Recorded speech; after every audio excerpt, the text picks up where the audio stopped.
sera enregistré, sera disponible en replay pour les personnes qui se sont inscrites au webinaire. Très bien. Bon, on va commencer du coup. Donc, j'ai envie de dire que l'Irlande est bien connue des Français qui sont un demi-million à s'y rendre chaque année, donc attirés par son patrimoine, ses paysages, sa culture, ses pubs, la Guinness, forcément. C'est un pays en pleine mutation qui a subi de plein fouet la crise économique de 2008, mais qui connaît aujourd'hui l'une des plus grosses croissances d'Europe. C'est un pays au pouvoir d'achat élevé, qui est en constante croissance démographique, francophile et pleine d'opportunités donc pour les entreprises et notamment les entreprises françaises. Car avec les incertitudes liées au Brexit, l'Irlande se tourne de plus en plus vers le continent pour ses exportations comme ses importations. La France devient le premier voisin géographique de l'Irlande dans l'Union européenne et a une véritable chance à saisir. Donc, pensez au marché irlandais et profitez des supports du coup de la Chambre de commerce, de Business France, de l'ambassade et des conseillers du commerce extérieur.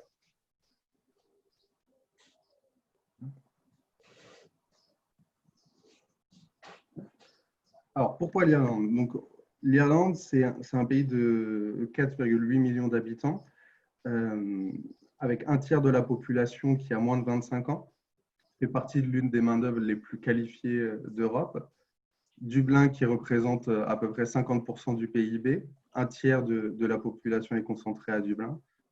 Donc, comme j'ai dit, c'est l'économie la plus forte croissance de la zone euro, l'un des meilleurs pays pour faire du business, un taux de chômage inférieur à 5%, donc avant bien sûr la crise du Covid qui a un petit peu changé la donne pour tous les pays européens.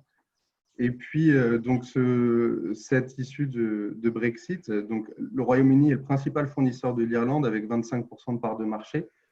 Et les États-Unis est le premier client avec 27% des exportations en Irlande. L'Irlande qui a déjà rejoint récemment le Conseil de sécurité des Nations Unies, donc qui est très important pour la suite des relations politico-économiques irlandaises. Donc, la question des relations économiques futures avec le Royaume-Uni constitue vraiment un enjeu important pour l'Irlande qui reste dépendante de son voisin britannique, donc premier fournisseur, deuxième client. Et 5 secteurs seraient particulièrement touchés, donc l'agro-agri, pharma, l'industrie, distribution et aérien. Donc, ce qui va créer des opportunités pour des entreprises françaises, puisqu'elles peuvent compenser donc, ce manque que va apporter le Brexit. Donc, il y a vraiment des opportunités.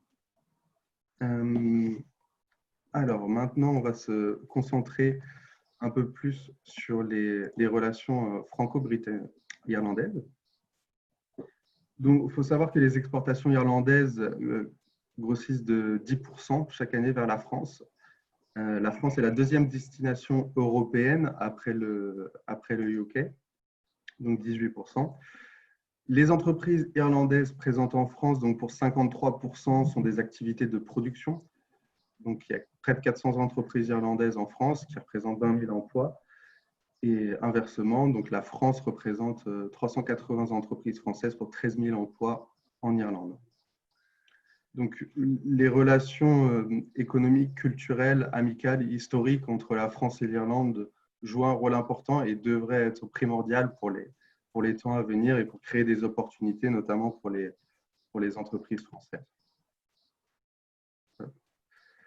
Alors, les avantages du marché irlandais dans un environnement post-Brexit, donc c'est un pays anglophone, donc avec une voie d'accès au marché américain, son accès au marché européen, son système juridique, donc l'impôt sur les sociétés qui est 12,5%, donc un taux très compétitif, une population jeune internationale parmi les mieux qualifiées d'Europe, notamment grâce à tous les GAFA implantés ici à Dublin.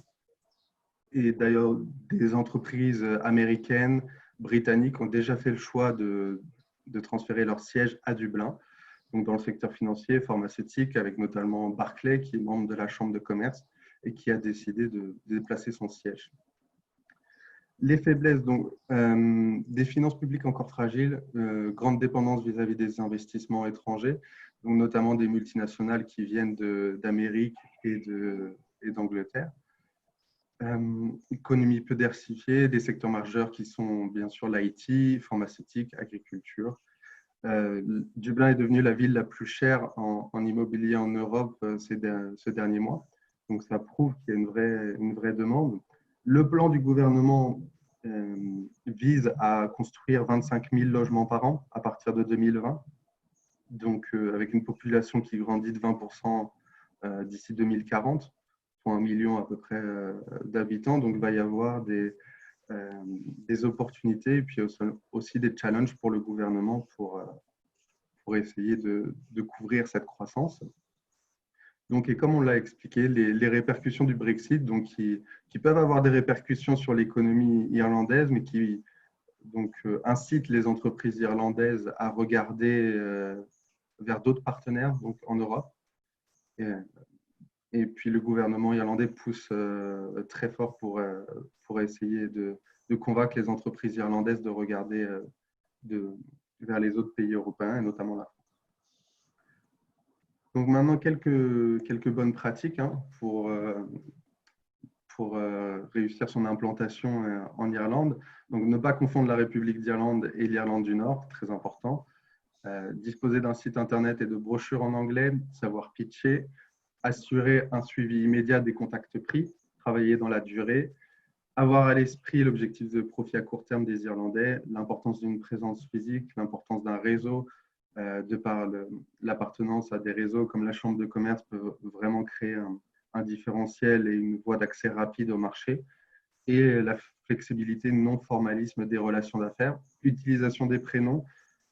Il faut savoir que certains prénoms gaéliques irlandais ne se prononcent pas de la même façon qu'ils s'écrivent, donc il faut bien faire attention et se renseigner en amont.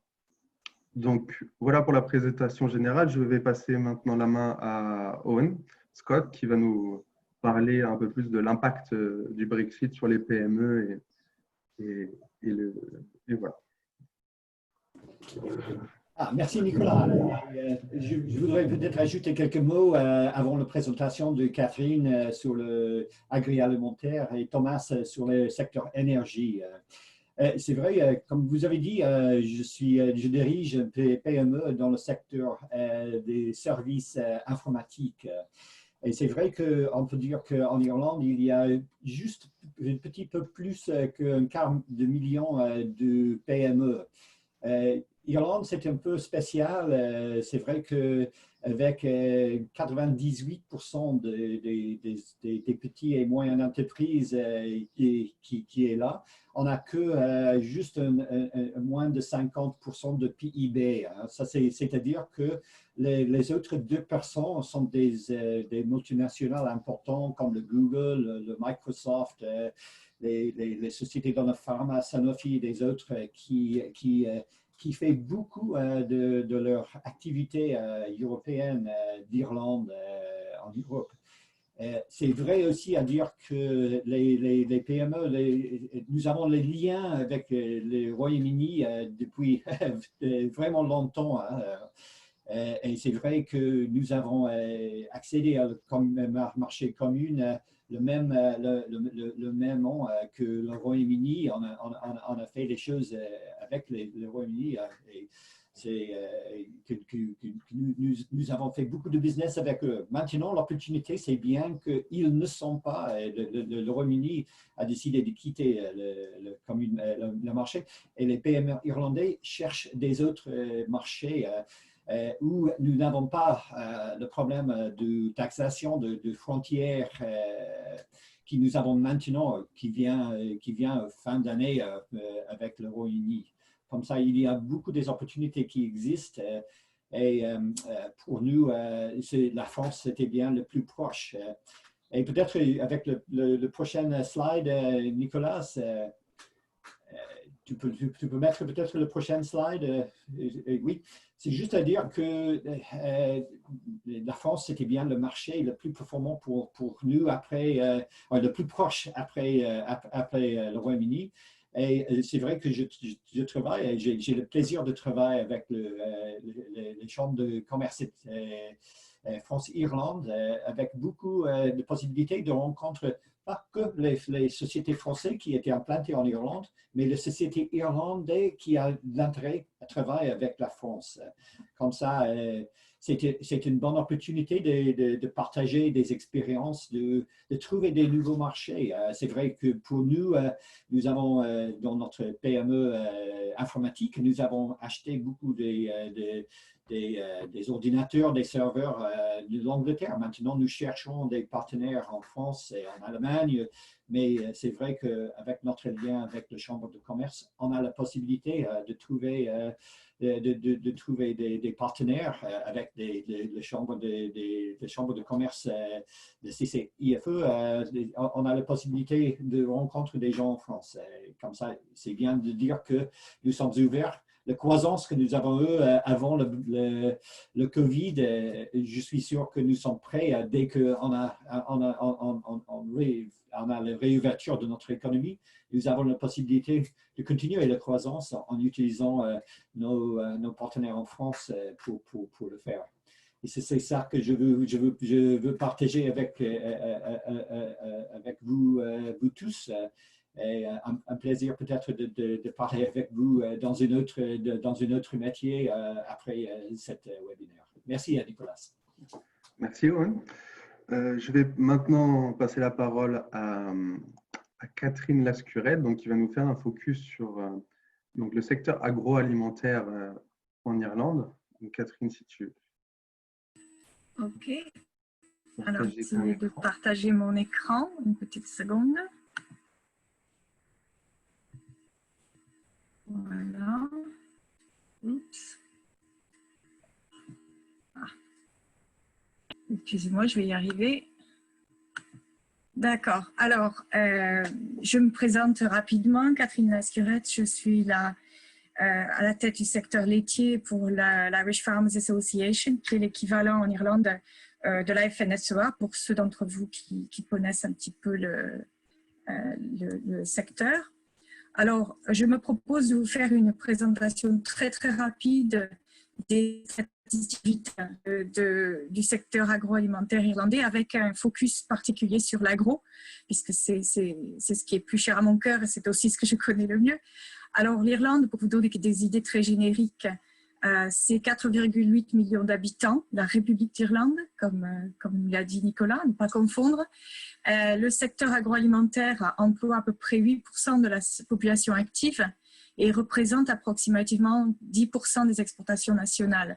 Mais du point de vue de la production industrielle, et j'y reviendrai parce que ça a des influences sur la performance climatique, le secteur agroalimentaire, c'est 21% de la production industrielle nationale. Notre vocation est totalement à l'exportation et c'est historique, ça n'est pas d'hier ni d'avant-hier. Entre 85 et 90% du bœuf et des produits laitiers que nous produisons, ce qui est la production majoritaire du secteur, sont exportés vers le Royaume-Uni, vers l'Union européenne et vers le reste du monde. Les exportations, ça a une valeur de 13 milliards d'euros, donc c'est une contribution très importante à la balance des paiements du secteur, enfin de l'économie irlandaise. Et ces exportations ont augmenté de 67% depuis 2010. Largement du fait de l'expansion du secteur laitier. Alors, quelques faits de base pour comprendre un petit peu mieux comment on fonctionne dans le secteur agri-irlandais. Notre secteur, c'est un secteur pastoral et pour de bonnes raisons. Nous avons un climat qui est humide et tempéré et dans lequel on peut faire pousser des quantités impressionnantes d'herbes. Donc, c'est sur la base de l'herbe que notre économie agro est basée. Nous avons 137 000 agriculteurs. Parmi ceux-là, nous avons 18 000 agriculteurs laitiers et à peu près 120 000 agriculteurs qui rapportent avoir des bovins viandes ou des ovins. En total, on a plus de bétail que d'êtres humains en Irlande. On a 6,9 millions de bétail, dont 1,5 million de vaches laitières et un peu moins d'1 million de vaches allaitantes. 5,1 millions d'ovins et 1,6 million de porcs. La taille moyenne, c'est de l'ordre de 43 hectares, 58 hectares pour les exploitations laitières. Donc, ce sont des des exploitations à taille humaine, si on peut dire ça comme ça. Et pour vous nous donner une idée de l'importance de l'herbe, 80% de la surface agricole irlandaise, c'est de la pâture. Nous n'avons que très peu de cultures, que ce soit céréales, fruits et légumes, etc. Le bétail en Irlande, du fait de notre climat très modéré, pâture de février à novembre et est généralement nourri en majorité d'un silage en hiver. Donc, nous avons une capacité de dire que nos produits de viande et nos produits laitiers sont produits à l'herbe. Les exploitations sont familiales et en général emploient relativement peu. Nous avons à peu près 1,9 unités d'emploi par exploitation et c'est essentiellement dans la famille. Ceci dit, du fait de l'expansion du secteur laitier, c'est une situation qui évolue un petit peu. On a de plus en plus d'emplois sur le secteur laitier en particulier. Un peu comme partout dans le monde, l'équilibre des âges est mauvais. Nous avons trop peu de jeunes et trop d'anciens et trop peu de jeunes. Et comme partout dans le monde également, nous avons relativement peu de femmes à la tête de leur exploitation. Alors, bovin, viande et lait, c'est 70% de la valeur à la production et à peu près 66% à l'exportation. Ce sont les deux secteurs les plus importants d'Irlande. Pour vous donner une petite idée de la rentabilité des secteurs, vous allez, si vous prenez le temps de voir ces chiffres, vous allez voir que le secteur laitier est vraiment à l'avant de tous les autres secteurs. En 2018, qui n'a pas été une année particulièrement, les coûts de production ont augmenté du fait de la sécheresse, oui, la sécheresse en Irlande. Croyez-le si vous voulez, on en a eu une en 2018 et on en a eu une mini-sécheresse là jusqu'à présent. Donc, le secteur laitier a généré par exploitation, c'est pas par unité de main-d'œuvre, mais par exploitation, 61 000 €, ce qui est une grosse baisse sur l'année précédente du fait des coûts, principalement, pas tellement du fait des prix. Et si vous voyez les secteurs de bétail, donc ce qu'on appelle cattle rearing, c'est-à-dire les vaches allaitantes, ou cattle other, c'est-à-dire les engraisseurs, les revenus, c'est une fraction de ce que génère le secteur laitier. Il y a aussi une analyse intéressante qui est faite par l'espèce d'INRA irlandaise, Teagasc, qui suggère que quand on regarde un petit peu les différences entre viabilité, durabilité et vulnérabilité, c'est une catégorisation, je ne vais pas aller dans les détails, si ça intéresse les gens, je peux en parler après. C'est le secteur laitier qui domine du point de vue de la viabilité. Donc le secteur laitier a l'avantage à l'exploitation, au niveau de l'exploitation, d'être rentable. Quelques autres chiffres également, encore que le secteur laitier soit rentable, une des réalités de l'agriculture dans l'Union européenne en général et en Irlande, nous ne sommes pas une exception, c'est que les paiements directs qui font partie de la politique agricole commune, dont on parle de temps en temps avec, comme si c'était des paiements pour rien, simplement parce qu'on est un agriculteur, forment une part extrêmement importante des revenus en général des agriculteurs et assure, si vous voulez, dans certains cas, que les manquements du marché commercial qui ne remboursent pas, qui ne rémunèrent pas la réalité des coûts de production sont en quelque sorte atténués par ces paiements-là. Et la meilleure des preuves que je peux vous donner, c'est sur la table de gauche, ici, si vous voyez les vaches allaitantes, les éleveurs de vaches allaitantes, 158% de leurs revenus vient du paiement direct. Ce que ça vous dit, c'est simplement qu'ils produisent bien au-dessous des coûts de production. Pour le secteur laitier, pas de surprise, du fait des chiffres que je viens de vous montrer, ça n'est qu'à peu près un tiers. Mais enfin, ceci dit, un tiers du revenu, c'est quand même assez important. Du point de vue de l'endettement, à nouveau, l'endettement est relativement modeste sur les exploitations, avec le secteur laitier qui est dont 60% des exploitations donc ont ont de l'endettement et une dette moyenne par exploitation juste en dessous de 120 000 €, ce qui est relativement modeste. Et donc, c'est un secteur qui a quand même du répondant de ce point de vue-là. Sur les autres secteurs, ben, écoutez, je crois qu'il n'y a pas de surprise. Ça reflète, si vous voulez, leur profitabilité. Alors, je propose de passer 2 ou 3 minutes sur cette slide parce que les enjeux et les défis principaux sont communs, je crois, à beaucoup d'agricultures autour de l'Europe, avec quelques spécificités. Alors, la première, c'est Covid-19. Comme partout, Covid-19 a fermé tous les restaurants et tous les services d'alimentation hors foyer, pratiquement du jour au lendemain, pratiquement partout. Donc, ça a été un énorme challenge à la demande. Ça a eu des impacts sur les prix, en dépit du fait qu'en Irlande, notre marché domestique ne compte pas pour grand-chose dans l'économie de l'agroalimentaire. Mais ceci dit, il compte ailleurs. Et en fin de compte, c'est toujours le consommateur qui consomme l'alimentation. Donc, on a vu la même évolution qu'ailleurs. On a vu d'énormes augmentations de ventes détail, mais pas compensées, enfin, qui n'ont pas compensé, si vous voulez, la baisse ce qu'on appelle des ventes à travers le food service, c'est-à-dire les restaurants, etc. Le Brexit, ça fait presque 4 ans qu'on nage dedans tous les jours. Le Covid-19, ça a été presque une distraction, mais pas tout à fait parce que malheureusement, la façon dont les choses évoluent à l'heure actuelle, les négociations à Bruxelles entre le gouvernement britannique et Bruxelles ne progressent pas du tout. Nous arrivons là, à la fin juin à la limite à partir de laquelle le gouvernement britannique ne pourra plus rechercher d'extension pour la période de transition.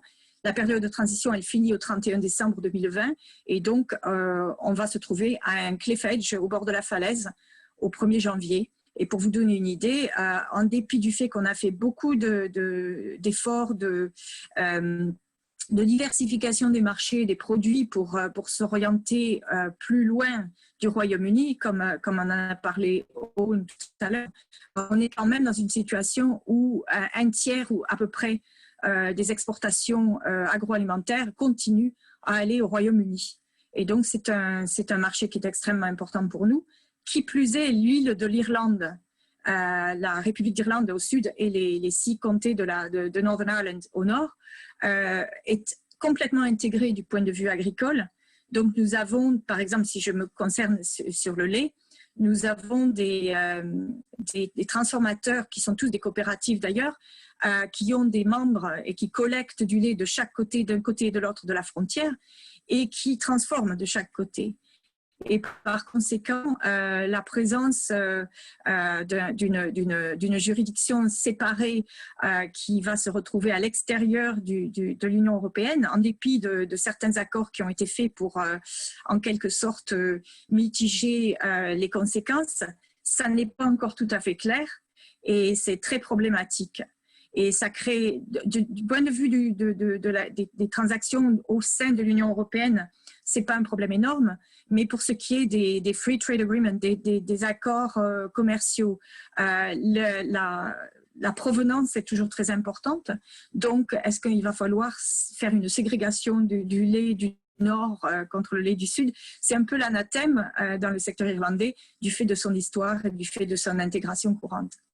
Comme partout dans le monde, le changement climatique, l'environnement, la biodiversité, ce sont des défis pour le secteur agricole, particulièrement en Irlande où nous ne sommes pas un pays industriel et du coup, le secteur agricole, c'est 33% des émissions de gaz de serre. Et donc, en dépit du fait que le secteur agricole est effectivement très efficace du point de vue de sa performance environnementale, malheureusement, il se trouve dans une situation où on n'a pas de grosses usines, on n'a pas d'autre façon, si vous voulez, d'arriver à nos buts, à nos targets de réduction d'émissions.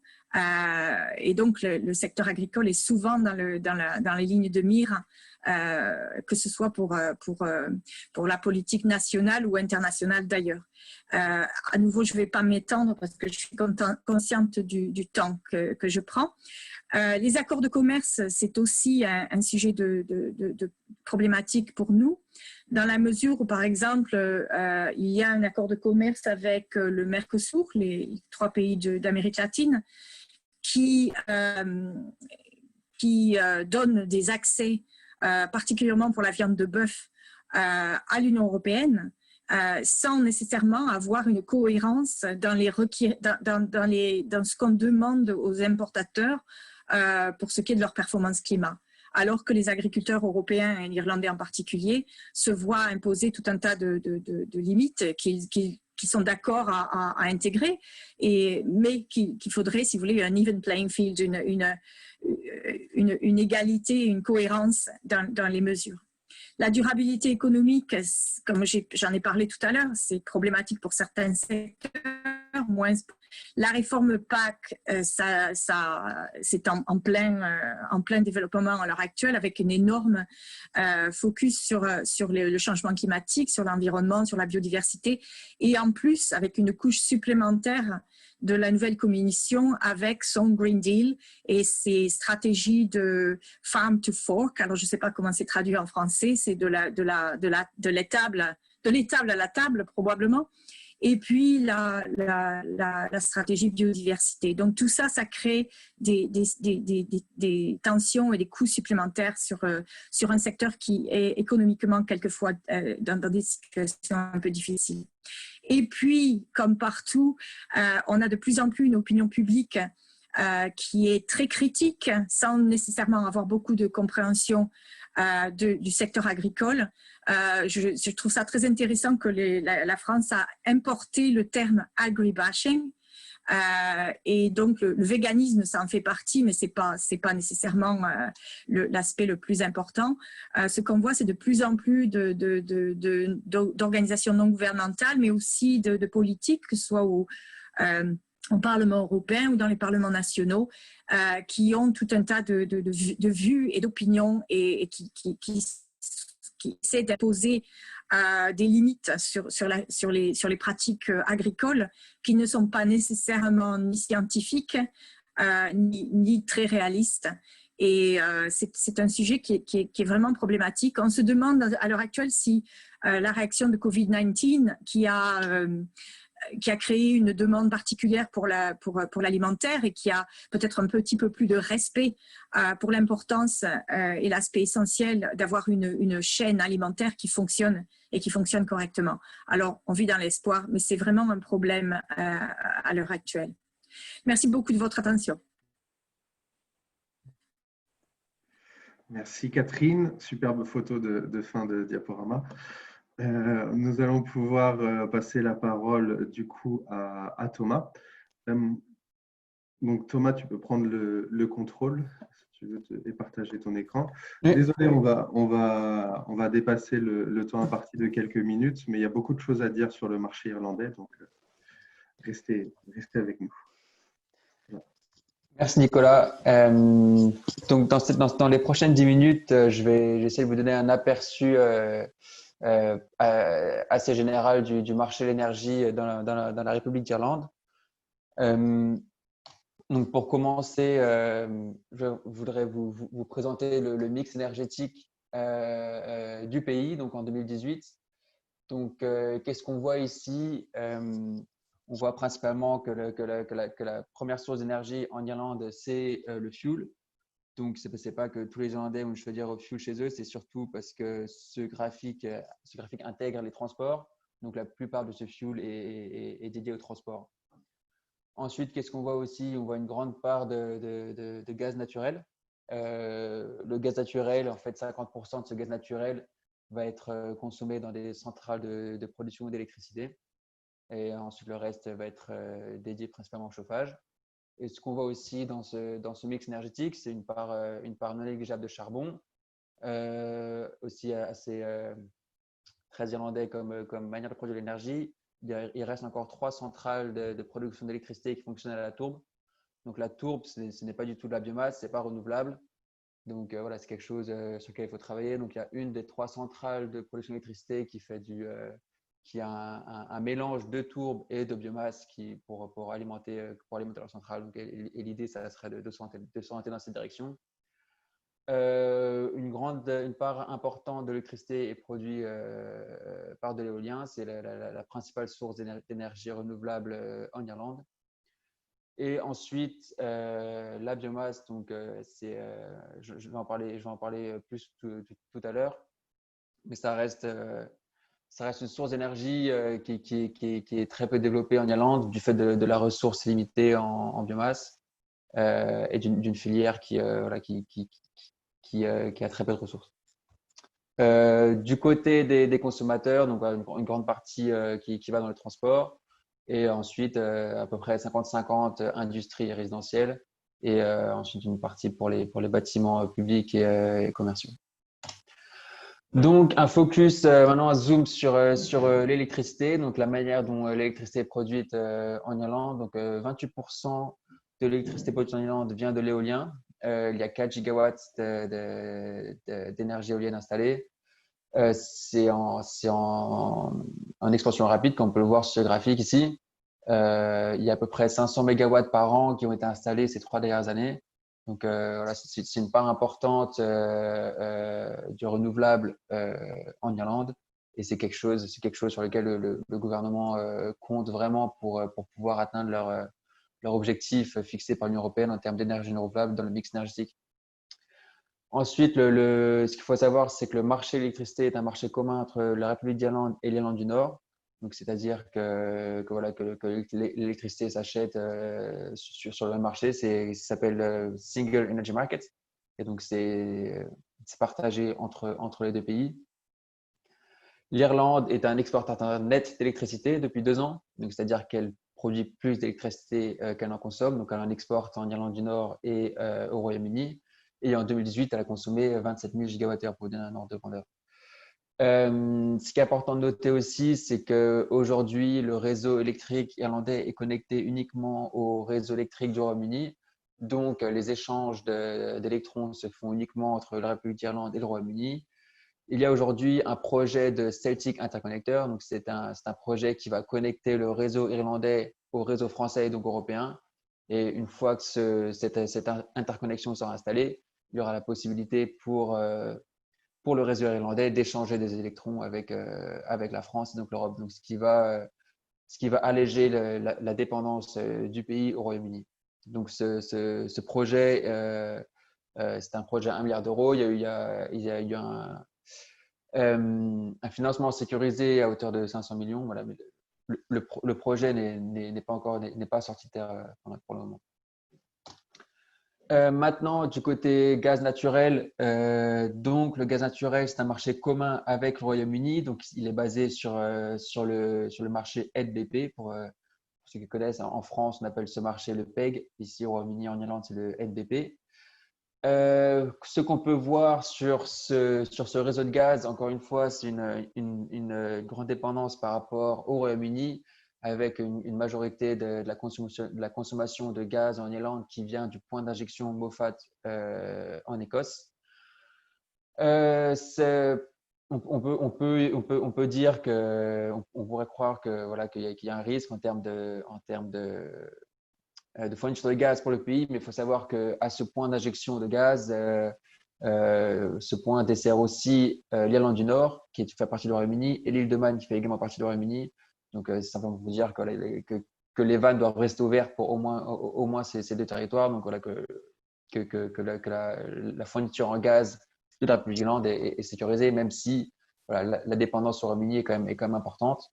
La capacité de l'interconnexion a été doublée récemment, et aujourd'hui, ils travaillent sur une nouvelle infrastructure pour avoir la possibilité d'importer et d'exporter du gaz. Aujourd'hui, on peut seulement importer. Il y a également 2 points de production de gaz naturel en Irlande. Et cette production est en augmentation depuis ces 2 dernières années. En termes de biogaz, donc il y a une volonté de verdir le réseau de gaz naturel en Irlande. Il y a eu une première connexion en biogaz en 2019. Donc, c'est la première injection et c'est la seule pour le moment. Il n'y a pas encore de garantie de prix de rachat ou de subventions qui peuvent rendre ces projets plus intéressants pour les fonds d'investissement. Voilà, c'est quelque chose sur lequel on peut espérer qu'il va y avoir du progrès dans les prochaines années. Surtout que c'est un des seuls moyens qu'on connaît pour verdir les réseaux de gaz naturel. Ce qui s'est fait, par exemple, dans des centrales de traitement d'eau, c'est d'avoir d'extraire le biogaz et de l'utiliser sur site directement, donc soit dans des chaudières, soit dans des cogénérations. Donc en 2018, 52 000 gigawattheures de consommés en Irlande et 55% de ce gaz naturel a été consommé pour produire de l'électricité. Ensuite, sur la distribution d'énergie, voilà, je veux juste vous donner une idée ou un aperçu des fournisseurs d'énergie en Irlande. Donc, c'est un marché dérégulé. Donc, pour l'électricité, c'était en 2014, pour le gaz plus récemment. Donc, marché dérégulé, ça veut dire que le gaz et l'électricité s'échangent de manière libre et dérégulée sur un marché. Donc, on peut acheter et vendre du gaz et les prix sont fixés en fonction de l'offre et de la demande. Comment ça se traduit pour le consommateur? Donc, en tant que consommateur, on peut avoir des prix fixes, on peut avoir des prix qui suivent le marché. Donc, ça dépend si on accepte ou non d'être exposé au risque, mais aussi d'être exposé à des prix bas de l'énergie. Aujourd'hui, il y a des entreprises qui proposent de s'occuper pour vous de vos contrats d'énergie et faire en sorte de bénéficier des meilleurs taux en achetant, en vendant l'énergie au meilleur moment. Donc aujourd'hui en Irlande, il y a 18 fournisseurs, donc c'est une augmentation. Il y a encore quelques années, il n'y en avait que 4. Donc 18 fournisseurs, sachant qu'il y a 2 tiers du marché qui sont partagés entre les deux fournisseurs historiques qui sont ESB ou Electric Ireland et Bord Gáis. Les prix d'énergie sont en légère augmentation, comme partout en Europe. Et enfin, sa dernière slide, c'est pour vous donner un aperçu de où en est la République d'Irlande en termes d'efficacité énergétique et d'énergie renouvelable. Le premier point, c'est l'ISO 50001, donc le standard d'énergie management. Donc, c'est un standard qui est bien implanté en Irlande. Les grandes entreprises, les grandes industries sont de manière générale certifiées ISO 50001. Les bâtiments publics sont en train de rattraper. Il y en a beaucoup qui ne sont pas certifiés encore, mais voilà, ils sont intéressés. Ils commencent les procédés de certification parce que c'est quelque chose qui est connu et qui se fait de plus en plus. Les contrats de performance énergétique, c'est moins développé. Donc voilà, en fait l'efficacité énergétique, le renouvelable, ça a été mis un peu en stand-by après la crise de 2008 qui a frappé l'Irlande de manière importante. Donc, il y a eu peu de développement depuis 2008 et là, depuis ces 2 ou 3 dernières années, ça commence à reprendre. Donc, voilà, les entreprises et les industries, les bâtiments publics, ils sont de plus en plus intéressés dans l'efficacité énergétique et aujourd'hui, ils ont plus de moyens financiers pour investir dans ça. Donc, les contrats de performance énergétique, c'est en développement, principalement dans les secteurs hospitaliers. En termes de cogénération, c'est pareil, son développement, ça a stagné beaucoup depuis 2008 et aujourd'hui c'est en développement. Donc aujourd'hui, on a 360 MW de cogénération installée qui fournissent 7% des besoins en électricité du pays. Les cogénérations, on peut les faire tourner 24 heures sur 24, 7 jours sur 7. C'est pas comme en France où il y a plus de contraintes. Voilà, on peut vraiment tirer le meilleur parti. Et il y a aussi un système de dispatch, donc ça veut dire qu'on peut rentrer dans des contrats avec Airgrid ou le distributeur d'électricité pour mettre nos cogénérations ou nos moteurs en dispatch et faire en sorte qu'on puisse prendre plus de charge sur le réseau ou au contraire libérer la charge sur le réseau en fonction principalement de l'énergie éolienne. Donc, s'il y a une journée où il y a du vent et ESB veut libérer de la charge sur le réseau, on peut par exemple éteindre notre cogénération et voilà, c'est un système pour lequel on est rémunéré. Les réseaux de chaleur, c'est quelque chose qui est très, très peu développé en Irlande. Très peu développé, en fait, il n'y en a pas. Le premier réseau de chaleur va rentrer en construction très bientôt. Le contrat ou le projet a été alloué à une entreprise récemment, en fin d'année dernière. Donc, c'est un projet de réseau de chaleur qui va être construit à Tallaght, qui est une banlieue de Dublin, avec récupération de chaleur sur un data center. Donc voilà, c'est un peu un projet pilote qui va être fait dans le pays et qui va ensuite, on espère, amener beaucoup plus de réseaux de chaleur en République d'Irlande. On sait que les réseaux de chaleur, c'est un très bon moyen pour intégrer des énergies renouvelables pour le chauffage, donc voilà, avec des chaudières biomasse, etc. Donc ensuite, ça permettra de sans doute développer la filière biomasse en République d'Irlande, qui aujourd'hui qui est très limitée. Donc voilà, réseau de chaleur. Il y a un second projet de réseau de chaleur à Dublin avec récupération sur une centrale de traitement de déchets, donc une centrale de traitement de déchets qui est située à Dublin, où pour l'instant la chaleur n'est pas récupérée. Mais l'idée, ça serait de récupérer cette chaleur et de l'envoyer dans un des quartiers à Dublin.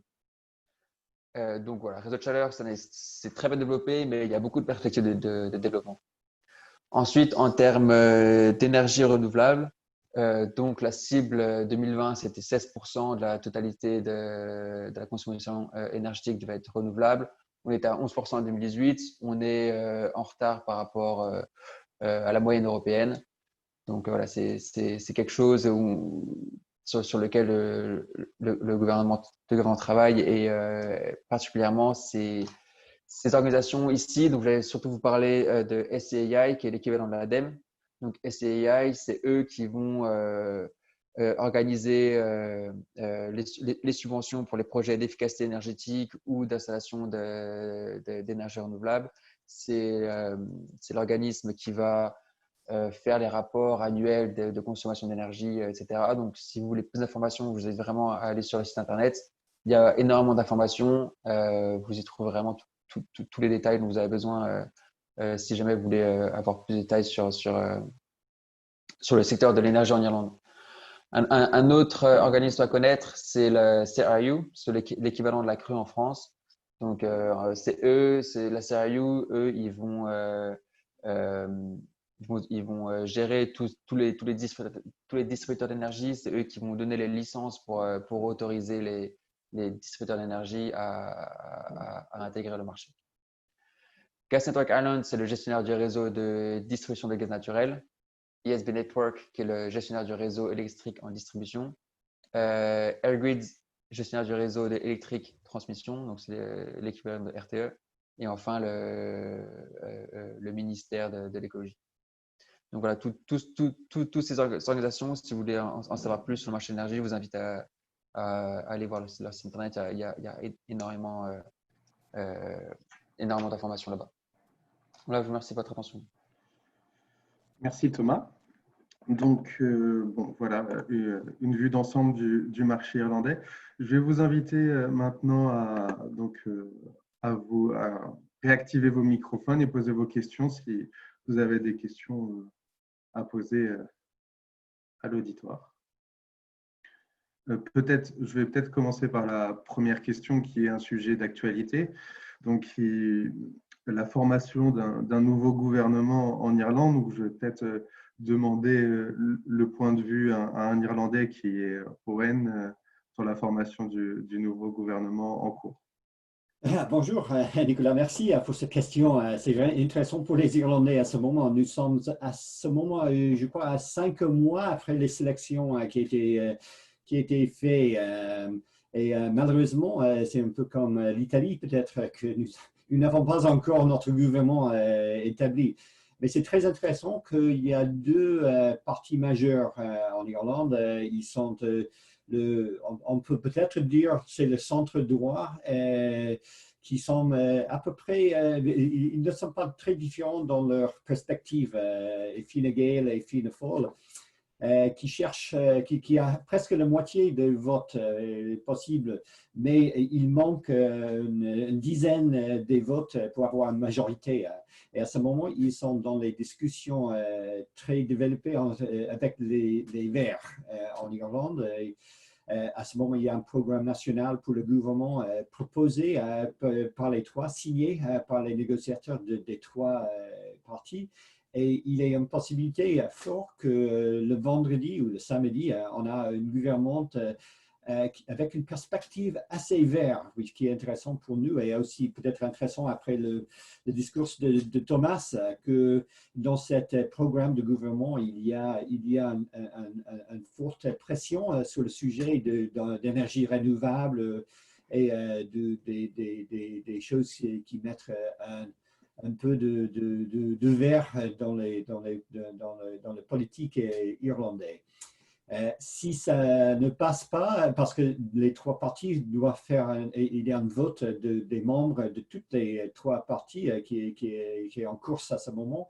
Si ce n'est pas fait, il est difficile à dire quoi faire, mais pour le moment, le gouvernement d'Irlande, ça continue sous l'ancien gouvernement qui était en place avant la sélection. Et ça marchait bien. Heureusement qu'il y a quelque chose dans le Covid qui a marché, qui a pris des décisions, mais je crois que quand il change, peut-être dans les prochains jours, ça ne change pas les possibilités pour les sociétés françaises de gagner un impact dans le marché Irlande, parce que malgré Covid et malgré le changement du gouvernement, on a Brexit qui arrive prochainement et c'est vrai que le marché Irlande, il cherche des partenaires en Europe. Merci, Owen. D'autres questions? Dis-toi. Nicolas, je voulais ajouter quelque chose sur le gouvernement en Irlande parce que nous allons faire un webinaire le 8 juillet avec Neil Richmond, TD ici en Irlande, et on va présenter le programme pour ce gouvernement. Donc, seulement pour dire que cet webinaire, les gens ici ils peuvent être aussi invités si on s'intéresse pour ce point. Tout à fait. Merci, Cliona. Cliona, qui est la directrice de la Chambre de commerce franco-irlandaise. Voilà. Merci. D'autres questions?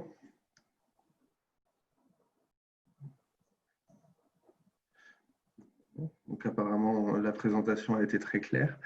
Peut-être une question concernant, on a parlé du nouveau gouvernement, de l'arrangement et de la coalition avec le parti des Verts. Donc, peut-être une question pour Thomas. Pourquoi l'Irlande est-elle en retard du coup sur le développement des énergies renouvelables? Merci Nicolas. Oui, alors c'est une bonne question et la principale raison, c'était vraiment la crise de 2008 qui a été très dure pour le pays. Et pendant plusieurs années, l'accent n'était pas sur l'efficacité énergétique ou le renouvelable, c'était plus sur redémarrer l'économie et faire en sorte d'avoir de sécuriser les finances publiques. L'efficacité énergétique et le renouvelable, malheureusement, ça dépend encore beaucoup d'un système de subvention, etc., pour avoir des garanties de prix de rachat, pour faire en sorte que les temps de retour soient plus courts que son investissement et avec des prix d'énergie qui restent de manière générale assez bas. Voilà, les temps de retour ne sont pas forcément suffisamment intéressants pour les entreprises pour investir. Donc voilà, ces subventions ont été un peu courtes ces dernières années. Donc voilà, ça commence c'est bien reparti aujourd'hui et on espère que ça va continuer et avec le fait qu'aujourd'hui on soit toujours en dessous des cibles fixées par l'Union européenne, l'Irlande peut être exposée à des amendes. Donc voilà, on espère que tout ça va un peu débloquer des possibilités pour pour des projets d'efficacité énergétique et des projets, par exemple, d'injection de gaz ou de panneaux solaires, etc. Ok. Merci Thomas pour cet éclaircissement. Catherine, peut-être une question. Quelles pourraient être les bonnes pratiques pour faire du business avec des producteurs irlandais du coup, quelles sont les bonnes pratiques?